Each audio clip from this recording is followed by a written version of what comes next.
Très bien les gars, aujourd'hui nous travaillons le dos. Les dorsaux, le grand rond et les rhomboïdes déterminent sa largeur. On commence à la machine à câble. Cet exercice s'appellera les Red Bulls, car il vous procurera la congestion la plus intense que vous ayez jamais eue ici. Une autre raison pour laquelle ce mouvement est si efficace, c'est que vous éliminez complètement la flexion du coude. Alors que si vous faites un tirage vertical, chaque fois que vous avez une flexion du coude, le biceps va intervenir. Ce mouvement ici, voyez, il n'y a presque aucune flexion du coude. La clé avec celui-ci, c'est vraiment de bien s'étirer.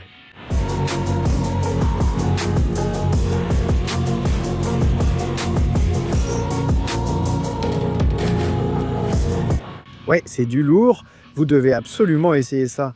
La sensation est incroyable, on sent tout le sang affluer ici. On va maintenant passer au tirage vertical. Je vais vous montrer ma méthode préférée pour élargir mon dos et activer mes dorsaux, car beaucoup font mal cet exercice à la salle. Donc je vais vous montrer la méthode que Charles de Glass m'a apprise. Et je vais aussi vous montrer quelques variantes un peu non conventionnelles. Je vais vous montrer le tirage derrière la tête. Je vais vous montrer 2 ajustements de la technique que vous pouvez essayer. Vous pourriez même préférer ça.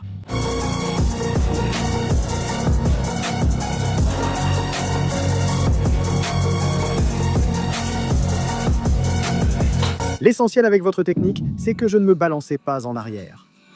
Je me concentre vraiment sur le fait de ne pas balancer la charge en arrière. Évidemment, il va falloir alléger un peu la charge, mais ici, on ne fait pas de l'ego lifting, les gars. On essaye juste d'élargir notre dos. Pour cet exercice, beaucoup des mêmes règles s'appliquent. Environ 1,5 fois la largeur des épaules pour élargir le dos.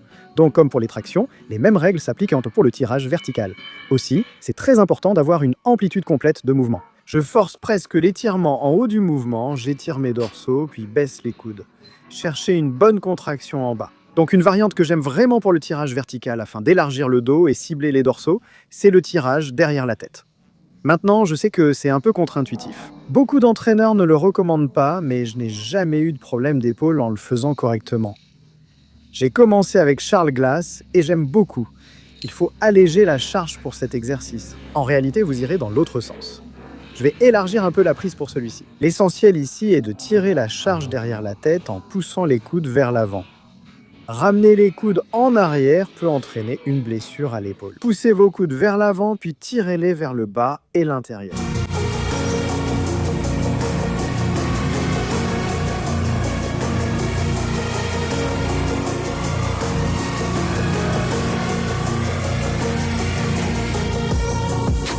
Souvenez-vous, soyez créatifs et variez les exercices. Par exemple, je ne fais pas toujours le tirage vertical de façon classique. Aujourd'hui, je fais 3 séries de tirage vertical classique, puis 3 derrière la tête. Les 2 variantes me donnent une super congestion des dorsaux, donc je varie. On va faire des tractions. Il existe une bonne et une mauvaise façon si vous voulez vraiment élargir votre dos.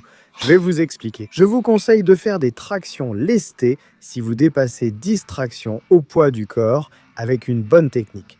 Je me lance donc le défi d'en faire aujourd'hui. Donc pour commencer ici, une prise d'1,5 fois la largeur des épaules. Évidemment, une prise en pronation. Maintenant, une prise trop large va en fait réduire l'activation des dorsaux. Ça réduit votre amplitude de mouvement sur la traction. Imaginez tirer vos coudes vers votre poche arrière en gonflant la poitrine, coude bas et vers l'intérieur. Passez le menton au-dessus de la barre. Gardez les hanches en extension. Concentrez-vous sur des phases excentriques, lentes, et ressentez mieux l'activation des dorsaux. Écartez la barre pendant les phases concentriques et excentriques. La principale erreur avec les tractions est une amplitude trop réduite. Vous devez monter complètement, descendre complètement. Utilisez toute l'amplitude du mouvement. Ne balancez pas votre corps. Vous devez être solide et parfaitement immobile.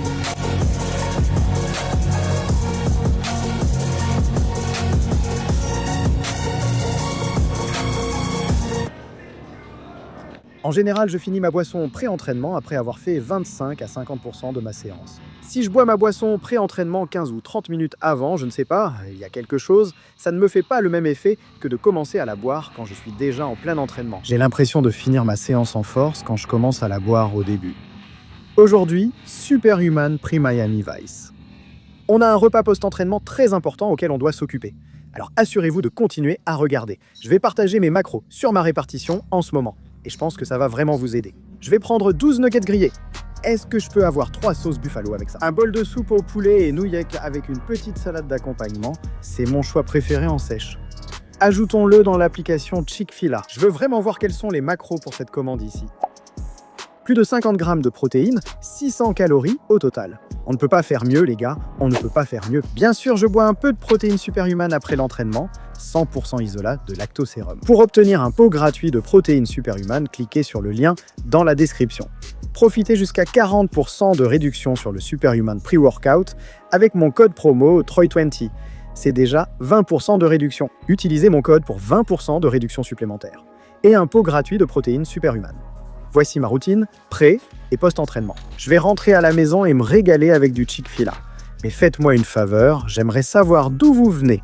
Commentez ci-dessous d'où vous regardez la chaîne. Pour continuer à progresser sur YouTube, je mets un lien en description vers une playlist d'entraînement faite avec la légende Charles Glass, le parrain du bodybuilding. Et je vous retrouve dans la prochaine vidéo. À la prochaine vidéo!